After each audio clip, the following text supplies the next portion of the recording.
अस्सलाम वालेकुम। Pakistan property leaders बहरिया town Karachi के प्लेटफॉर्म से मैं हूं आपका होस्ट राना वसीम। जी तो वीवर, दुनिया में कामयाब लोगों की निशानी है कि वो अपना गोल सेट करते हैं और उस गोल को फुलफ़िल करने के लिए उसके अकॉर्डिंग जो है वो स्ट्रगल करते हैं, और फिर कुदरत भी जो है वो जो गोल सेट करते हैं उन चीज़ों को जो है आसानियाँ उसमें पैदा कर देते हैं।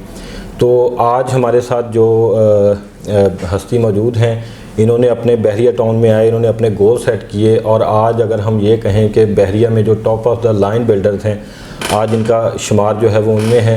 हमारे साथ मौजूद हैं इस्लाम स्टेट एंड बिल्डर्स के CEO सैफुल्लाह भाई। अस्सलाम वालेकुम जी। वालेकुम सलाम जी। सैफ भाई कैसे हैं जी? ठीक है आपने सैफ भाई, सबसे पहले तो मैं आपसे मतलब पूछूंगा, जो आपका ज़ारी बात है हर बंदे का जो फेज़ गुजरते हैं उसमें स्ट्रगल ज़ारी बात है शामिल होती है। तो आप बहरिया टाउन में एक तो क्या मतलब आप जब आए थे तो क्या आपके जहन में चीज़ें थी, तो आपने उसके लिए क्या क्या चीज़ें जो हैं वो फेस की हैं? अच्छा वसीम भाई, first of all thank you. जब मैं बहरिया टाउन में आया था तो ये सोच के आया था कि ये एक बड़ी मार्केट है। सो बड़ी मार्केट में आप एफर्ट करते हैं तो आपको एक उसका रिजल्ट भी मिलता है, और एक जिसे कहते हैं प्लेटफॉर्म होता है जहाँ आप प्ले करते हैं। तो आने का तो ये रीज़न थी मैं यहाँ आया ना। सेकेंडली ये कि यहाँ पे जो जिस चीज़ ने हमें सपोर्ट किया वो ये थी कि हम लोगों ने उस एरिया पे काम किया जो जिसे कहते हैं जहाँ पे गैप था जी। तो जो गैप है, दो चीज़ों का गैप मैंने उस वक्त फील किया। 2018 से मैंने यहाँ पे स्टार्ट लिया। एक तो गैप इस चीज़ का था कि जो हमारे एंड यूज़र हैं, स्पेशली जो ओवरसीज़ हैं या वो लोग जो यहाँ पे विज़िट नहीं कर सकते, उनको इन्फॉर्मेशन जो है ऑन ग्राउंड इन्फॉर्मेशन जी वो पहुँचानी। तो वो हम सोशल मीडिया का सहारा लेके हमने ऑन ग्राउंड सारी वो बैरियर जो था उसे वो ख़त्म कर दिया। हाँ, वो पूरा वो उनके साथ बेसिकली हमने कम्युनिकेशन को बढ़ाया जी।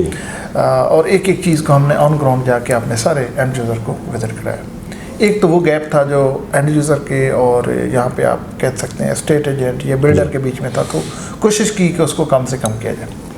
दूसरा जो यहाँ पे गैप मैंने फील किया वो ये कि जो एक बिल्डर है जब वो बिल्डिंग लॉन्च करता है तो उसके बाद जो एक्टिविटीज़ हैं उनकी एक टाइमलाइन होती है।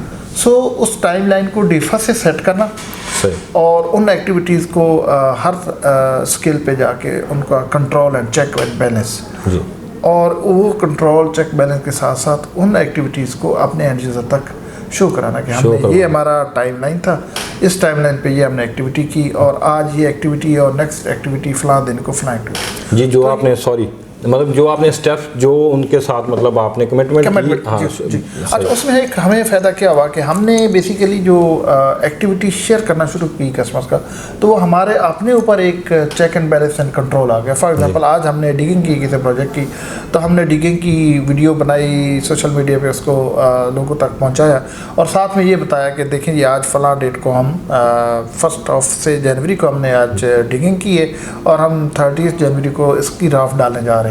तो हमारे ऊपर एक बाइंडिंग आ जाती है। आपने अपने लिए एक लायबिलिटी बना दी। हाँ कि भाई हमने 30 को यहाँ पे राफ डालनी। अच्छा, अगर 30 को राफ डाल गई तो 30 को फिर हम अपडेट दे रहे हैं अपने कस्टमर को, और अगर 30 को किसी वजह से नहीं हम राफ डाल पा रहे, कोई हर्डल है, तो फिर हमने 30 को वहाँ पे वीडियो बनानी है। आपने कस्टमर को अपडेट करना है कि भाई 30 को यहाँ पे ये एक्टिविटी होना थी, सो वो नहीं हुई, उसकी ये रीज़न है, और इंशाल्लाह फलां दिन को ये एक्टिविटी होने जा रही है, और ये जो गैप आया इतने दिनों का, इस गैप को हम इस तरीके से कवर करेंगे, फलां जगह पे हमने कवर करना है, और इस प्रोजेक्ट की टाइमलाइन डिस्टर्ब नहीं होने देनी। इसकी 2 एग्जाम्पल मैं आपको देता हूँ। एक हमारा जो DX रेजिडेंसी है, वहाँ पर आप देखें तो हमारा डिगिंग के बाद एक नई पॉलिसी आई थी बहरिया टाउन की तरफ की, पाइलिंग चारों तरफ से करनी। सो वो 2 महीनों का प्रोसेस था पाइलिंग का। हाँ, नहीं पाइलिंग का प्रोसेस नहीं था, बेसिकली वो जो SOP आए उस SOP को रिकन्सिडर किया गया स्टडी के, तो वो उसको रिवर्ट करने के लिए 2 महीने लगे, तो वो 2 महीने हमारा प्रोजेक्ट बीच में रुका रहा। सो हमने अपने क्लाइंट को उसको अपडेट किया और बताया कि ये 2 महीने हम कहाँ कवर करने जा रहे हैं, और आज अल्हम्दुलिल्लाह हम काफ़ी हद तक कवर करके अपनी पेस पे आ गए। इसी तरह अभी हमारा यूबिन ट्रेड टावर की बात बताऊँ तो हमारी जो लिफ्ट है इंपोर्ट किया हमने जी। अच्छा, लिफ्ट आई और वो तकरीबन 1.5 से 2 महीने हमारी उधर पड़ी रही, पोर्ट पे पड़ी रही, क्लियर नहीं। अच्छा, वो क्लियर क्यों नहीं? अभी पाकिस्तान गवर्नमेंट ने एक बड़ा अच्छा इनिशिएटिव लिया। वो ये कहते हैं कि कोई भी बैंक अगर LC ओपन करता है तो वो इंपोर्ट करता है जितनी वर्थ की वो इंपोर्ट करता है, उतनी ही वर्थ की उसने एक्सपोर्ट भी करनी। सही। अगर आप 1 मिलियन की इंपोर्ट करते हैं तो आप वो रिलीज़ तब होगी पोर्ट से जब आप 1 मिलियन की एक्सपोर्ट भी करेंगे। एक्सपोर्ट वहाँ स्टेट बैंक ये कह रहा है कि हमने आपको डॉलर नहीं देने, डॉलर रिजर्व स्टॉक। सो इस वजह से जिस बैंक से हमने HBL से मंगवाई उसने क्या किया, हमें LC ओपन कर दी, पेमेंट ले ली और हमें वहाँ से इंपोर्ट करा दी, बट उसके एक्सपोर्ट उस लेवल के नहीं हो पाए। तो उसको एक्सपोर्ट उस लेवल के करने में 1.5 महीने का टाइम लगा, 1.5 से पौने 2 महीने। तो अल्हम्दुलिल्लाह कल वो हमारी रिलीज़ होगी और यहाँ पे आ भी गई। सही। सो ये इस तरह की वो हर्डल्स होती हैं जो आती हैं, ना चाहते हुए भी आती हैं जी। सो इस तरह की कोई भी हर्डल आती है, सो हम अपने क्लाइंट्स को अपडेट करते हैं कि फ़लाँ दिन ये चीज़ या ये चीज़ एक्टिविटी होनी थी, नहीं हुई, और अब ये एक्टिविटी इस तरीके से होगी और इतने टाइम में हम ये चीज़ें कवर करेंगे। सो यूबीएन की अगर मैं बात करूँ, सो ये 1.5 महीने का हमारा ज़ाया वाले केस में, लेकिन फिर भी हम टाइम से इतना स्पेयर लेके चलते हैं कि इस तरह की हर्डल्स को ऑलरेडी हम लोग उसका मार्जिन रखते हैं। तो आज भी मैं अगर बात करूँ, ये 1.5 से 2 महीने हमारे ज़ाया भी हुए इस केस में, और भी बीच में कोरोना भी है बहुत सारी, फिर भी इंशाल्लाह हमारा जो टारगेटेड टाइम है बिफोर द डिलीवरी टाइम, वो उसी तरह बिफोर द डिलीवरी टाइम हम लोग इसको डिलीवर कर रहे हैं। जो आपने डिसाइड किया था ये फिर भी उससे पहले? हाँ, ये मार्जिन रखना पड़ता है, कंस्ट्रक्शन में आती हैं ये हर्डल्स, आती हैं सर, बहुत सारी आती हैं। अच्छा, मतलब आपने ये इसमें ये किया कि जो एक कम्युनिकेशन था, एक गैप था ओवरसीज़ के साथ या कोई भी जिधर भी हमारे पाकिस्तान में बैठे हैं, तो उस गैप को आपने ख़त्म किया। जी बिल्कुल जी। अच्छा सलाम भाई, ये जो इसमें एक और चीज़ आ जाती है कि आपके ये जो प्रोजेक्ट्स हैं जी, इनके बारे में थोड़ा सा, वैसे तो हमारे PPL के चैनल से डिफरेंट चीज़ मतलब वीडियोस बनती हैं और हम इस पे लोगों को गाइड करते ही रहते हैं, लेकिन चलें आपकी भी साथ साथ जो आपके प्रोजेक्ट हैं आप उनके बारे में जो है थोड़ा सा गाइड करते हैं। देखें, हमारा यूबीएन ट्रेड टावर इंशाल्लाह हम लोग by end of this year उसको जी कंप्लीट करने जा रहे हैं। उसके बाद हमारा DX अपार्टमेंट, स्मार्ट अपार्टमेंट, उसका हमारा स्ट्रक्चर कंप्लीट हो चुका है जी। DX रेजिडेंसी जो है इस वक्त उसकी फर्स्ट फ्लोर की स्लैब की तैयारी हो रही है। इसके बाद हमारे 3 प्रोजेक्ट हैं जिसमें हमारा DX लग्जरी अपार्टमेंट है, DX ट्रेड टावर है और DX हाइट है। DX हाइट और DX ट्रेड टावर की हमारी दिसंबर में साइट एग्जीक्यूशन का प्लान है। DX लग्जरी जो है वो हमारा अगस्त में उसको हम लोगों ने एग्जीक्यूट करना था, उसके हमने ऑलरेडी वीडियो शेयर कर दी हुई है। वहाँ पे इंफ्रा का काम बहरिया का रहता था, तो उसमें अभी थोड़ा सा और भी टाइम लगना है। सो वो इंशाल्लाह उसकी नई डेट भी जल्द अनाउंस कर देंगे कब हम उसको एग्जीक्यूट करने जा रहे हैं। बाकी 2 DX अपार्टमेंट और रेजिडेंसी पे फुल फ्लेज काम हो रहा है। हमारा जो यूबीएन पे लास्ट फिनिशेस का काम हो रहा है, फिनिशिंग का काम हो रहा है। लिफ्ट जो है टाइम टेकिंग होती है, लास्ट आइटम होती है, वो भी आ चुकी है। मेरा ख्याल से हम लोग बहुत कॉन्फिडेंट है कि दिसंबर में हम लोग ये बिल्डिंग हैंड ओवर कर देंगे। ये यूबीएन वाली और DX स्मार्ट रेजिडेंसी जो है वो भी ऑलमोस्ट ग्रे, तो उसका जो कंप्लीट है जी, तो वो आप कब तक उसको डिलीवर करेंगे? देखिए, उसके लिए हमारे पास अभी 1 साल से ज़्यादा का टाइम है जो हमारा टारगेट टाइम है। और अभी मैं डेट तो नहीं देना चाह रहा, लेकिन इंशाल्लाह वो भी बिफोर टाइम जो है। हाँ, इंशाल्लाह बिफोर। देखिए, मैं आपको एक बात बता दूँ, बल्कि मैंने ये बड़ी दफ़ा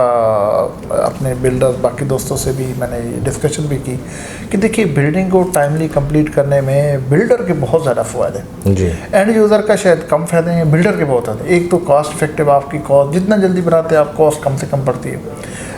उसके बाद आपका कैश फ्लो ठीक रहता है, आपका जो इनफ्लो होता है वो ठीक रहता है। इसके बाद आपका जो अपने एंड यूज़र के साथ कमिटमेंट है वो पूरी होती है, आपका मार्केट में ट्रस्ट लेवल डेवलप होता है। बेशुमार फैक्टर है और मल्टीपल आपको इसके फ़वायद हैं।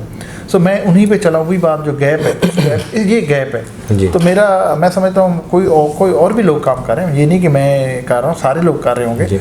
सो जो जितना ज़्यादा अच्छे तरीके से टाइमलाइन को लेके चलता है उसको उतना ज़्यादा मार्केट में फ़ायदा मिलता है। आज अगर हम लोग सारे इकट्ठे हैं, बैठे हैं, बात करते हैं और हमारा कॉन्फिडेंस लेवल है, तो वो वही काम है जो ऑन ग्राउंड हुआ है। जी बिल्कुल। बातों से आप चंद दिन, चंद हफ्ते, चंद महीने निकाल सकते हैं, बट आपको प्रैक्टिकली कुछ ना कुछ करके दिखाना पड़ता है। अल्हम्दुलिल्लाह ये वो चीज़ें हैं जो प्रैक्टिकली नज़र आई और हमें उसका फीडबैक मिला। बिल्कुल। अच्छा सैफ भाई, ये तो वो बिल्डिंग जो अभी तक बन रही हैं, अगर बहरिया टाउन की ओवरऑल बात करें तो वो सेम पैटर्न पे बन रही हैं, तो आप फ्यूचर में कोई इसमें जिद्दत लाना चाह रहे हैं, कोई आपका इस तरह का प्लान है? जी, अच्छा, उसी में देखें बहरिया टाउन के अंदर हमने सबसे पहले स्मार्ट टेक्नोलॉजी को इंट्रोड्यूस कराया। हमारी बिल्डिंग का नाम ही DX smart apartment and smart residency. So उसमें जो ऑटो आपके कंट्रोल हैं वो उसमें ला रहे हैं। अभी दुनिया में हर जगह ये बड़ी कॉमन सी चीज़ होगी। इंशाल्लाह पाकिस्तान में भी जल्दी कॉमन होगी। एक तो हमने सबसे पहले ये इंट्रोड्यूस करा दिया। अभी देखेंगे हम मॉडल अपार्टमेंट भी बनाएंगे तो आप उसमें देखेंगे कि ये चीज़ें आपके मोबाइल के थ्रू, ऐप के थ्रू सारे कंट्रोल हो रहे होंगे। आपके कीलेस एंट्री है, आपके घर के कैमरेज हैं, एंट्रेंस पे कैमरेज हैं, आपके घर, आपके अपार्टमेंट के डोर पे कोई अगर बंदा आया एक दफ़ा तो आपको मोबाइल पे फ़ौरन उसकी इंटीमेशन आएगी, पिक्चर आएगी कि बंदा आपके अपार्टमेंट पे अपीयर हुआ है। आप कहीं भी हैं, आप डोर ओपन कर सकते हैं। अंदर हमने 5 कंट्रोल दिए हैं उसमें। AC का कंट्रोल है, लाइट्स का कंट्रोल है, फ़ैन का कंट्रोल है, या 2 ऊपर रखे हुए हमारा क्लाइंट जो कहेगा। सो आप अपने घर को ऑपरेट कर सकते हैं जी। ये एक छोटी सी इंडक्शन थी जो हम लोग ऑलरेडी की। अभी जो मेजर चेंजेस या मेजर्स जिसे कहते हैं एडवांसमेंट जो है ये है कि पूरी की पूरी बिल्डिंग का मतलब आज भी हम लोग जो स्ट्रक्चर बनाते हैं वो मोर देन 60% ज़्यादा स्टील हम यूज़ करते हैं जो दुनिया में हो रहा है।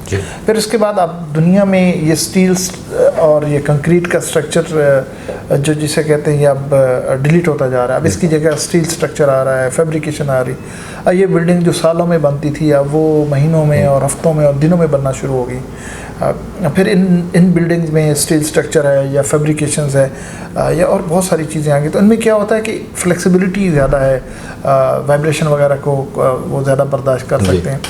कॉस्ट इफ़ेक्टिव हैं, इस कंक्रीट के स्ट्रक्चर से कम कीमत में बनती हैं, कम टाइम में बनती हैं, ड्यूरेबिलिटी ज़्यादा है उनकी, जिसे कहते हैं कि खूबसूरती ज़्यादा है, डिज़ाइनिंग बड़ी अच्छी कर सकते हैं। अब तो आप देखें बड़े बहुत सारे एयरपोर्ट, स्टेडियम और बड़ी बड़ी बिल्डिंग्स, बड़ी बड़ी जिसे कहते हैं हाई राइज बिल्डिंग अब स्टील स्ट्रक्चर, अगर हम बाहर कंक्रीट, हाँ कंक्रीट जो है ना वो एलिमिनेट हो रहा है उसकी। सो हम लोग कोशिश ये कर रहे हैं, लेकिन जब इस तरह की आप जिद्दत की तरफ जाते हैं तो आपको बहुत सारे हर्डल भी फेस करने पड़ती हैं, बहुत सारे टफ टाइम मिलते हैं। गवर्नमेंट भी सम टाइम उस तरीके से सपोर्ट नहीं कर पा रही होती है, उनके अपनी लिमिटेशंस हैं। बैंक्स के इश्यूज़ होते हैं, जैसे मैंने अभी लिफ्ट का आपसे जिक्र किया। सो कोशिश ये कर रहे हैं कि हम लोग इन चीज़ों को करें और मैं बहुत होपफुल हूँ इंशाल्लाह कि जिस तरह हमने स्मार्ट टेक्नोलॉजी बहरिया टाउन में फर्स्ट टाइम लेके आए, आप देखेंगे इंशाल्लाह यहाँ पे हम लोग चीज़ लेके आएंगे। अच्छा सैफ भाई, एक और चीज़, जो लोग मतलब फॉर एग्जांपल जो सपोज़ किसी भी सिटी में रह रहे हैं और वो इधर इन्वेस्टमेंट पर्पस से आते हैं, तो आप क्या गाइड करते हैं कि उन्हें इधर विला या प्लॉट जो लोग कुछ लेके जिन्होंने छोड़े हुए हैं, उन्हें प्लॉट विला लेने चाहिए या इधर अपार्टमेंट या शोरूम्स की तरफ आना चाहिए? कौन सी चीज़ मतलब ज़्यादा हम कह सकते हैं कि उनके बेनिफिट्स में है? देखिए, जो यहाँ पे नहीं रहते उनके लिए जो बिल्डिंग्स हैं वो ज़्यादा अच्छी रहती है, भले वो अपार्टमेंट हो भले ऑफिस हो। उसकी वजह ये कि बिल्डिंग को कोई ना कोई मेंटेन कर रहा है, ठीक है ना। एक जिसे कहते हैं हाई राइज बिल्डिंग है, उसमें मल्टीपल यूनिट है, मेंटेनेंस कमेटी बनी होती है, बिल्डर उसको मैनेज कर रहा होता है। उसके अपार्टमेंट का जिसे कहते हैं सिक्योर भी होता है, चेक एंड बैलेंस भी होता है, बहुत सारी चीज़ें। जो आप घर बनाते हैं तो घर को आपको खुद मैनेज करना पड़ता है, तो वो एक एक्स्ट्रा वो उसके लिए करना पड़ता है। इसी तरह प्लॉट भी जो है आपको पता है नॉन यूटिलाइजेशन चार्जेस भी उसके ऊपर पड़ रहे हैं। सो मेरा ये समझना है कि अगर कोई जो बंदा यहाँ पे मौजूद नहीं है या इन्वेस्टमेंट पर्पस है, तो उसके लिए जो अपार्टमेंट है या ऑफिस है या शोरूम है उसको मैनेज करना, ऑपरेट करना, ड्राइव करना ईजी है। और अगर रेंटल इनकम की भी बात करें, क्योंकि उनका पर्पज़ अगर इन्वेस्टमेंट है, तो इसका अगर देखा जाए तो मतलब रेट की भी अगर बात करें तो अगर टाइम गुजरे तो ROI जो रिटर्न और इन्वेस्टमेंट है वो भी बढ़ेगा और वो जो इस पर रेंटल इनकम भी मेरे ख्याल में जो है वो अच्छी ले सकती है। जी बिल्कुल ऐसे। जी शुक्रिया साहब भाई। अच्छा, एंड पे हमारे व्यूवर्स के लिए, चाहे वो इधर इन्वेस्टमेंट करना चाह रहे हैं या हमारे मतलब जो डीलर्स भाई हैं, उनके लिए आप कोई मैसेज देना चाह रहे हैं? देखिए, बहरिया टाउन ने जिस लेवल का इंफ्रास्ट्रक्चर बनाया है वो हम सबको पता है। लाहौर की अगर हम बात करें या इस्लामाबाद की बात करें तो वहाँ पे ये इस जैसे इंफ्रास्ट्रक्चर मिलते जुलते काफ़ी सारे मिलते हैं। और वहाँ पे सही बताऊँ तो इस्लामाबाद तो खैर बहुत अच्छा डेवलप्ड है, ऑर्गेनाइज्ड है। लाहौर भी काफ़ी हद तक ऑर्गेनाइज्ड है। अब कराची जो है ना वो वेल प्लान सिटी नहीं है, ऑर्गेनाइज नहीं है। वहाँ पे जो अभी बारिशों की बात करते हैं, इलेक्ट्रिसिटी की बात करते हैं, तो ये इश्यूज जो है मैनेज नहीं हो पा रहे। और सेकेंडली जो एक्सपेंड होना है तो एक्सपेंड किसी न किसी साइड पे होना है, तभी एक्सपेंड इसी साइड पे हो रहा है हैदराबाद की तरफ से। तो फ्लो नेचुरली जो फ्लो होगा एक्सपेंशन का वो तो इस तरफ आ ही रहा है। बाकी लोग जो एक अच्छी लिविंग की तरफ जाना चाह रहे हैं, एक जिसे कहते हैं सेफ एंड सिक्योर उसमें जाना चाह रहे हैं, तो उनके लिए ये बहरिया टाउन बड़ी ज़बरदस्त एक अपॉर्चुनिटी और ऑप्शन है। और इस जैसी और अपॉर्चुनिटी यहाँ पे कराची के एरिया में कम है। लाहौर में ही बात करूँ तो बहुत सारी हैं, इस्लामाबाद में बहुत सारी हैं इससे मिलते जुलते इस लेवल की। तो आज जो यहाँ पे प्राइसेस हैं, चीज़ें हैं, वो बहुत कम है, बहुत कम है। सिटी से कंपेयर करें तो बहुत ही कम है। और मुझे लगता है कि बहुत जल्द ये प्राइसेस ना सिर्फ सिटी के बहुत सारे अच्छे एरियाज़ के लेवल पे आ जाएंगे, बल्कि हो सकता है कुछ एरिया से यहाँ पे प्राइसेस ज़्यादा भी हो जाएंगे।